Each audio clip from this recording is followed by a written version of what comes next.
All the forces in the market are really pushing for a solution to be had. Construction is the leading cause of CO2 emissions in the world, and the need for buildings is only going to increase. We have population increase, mobility increase for developing nations. We have an aging population, so less labor force. So this spiking demand and need for one of the leading causes of CO2 emissions is really a cause for a modular solution.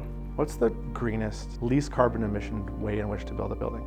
I would argue in a city center with an off-site fabrication site next door to the building. So you're getting the efficiencies of modular and you're getting it next door to the ultimate use of the building. And let's work back from there, because that's not possible.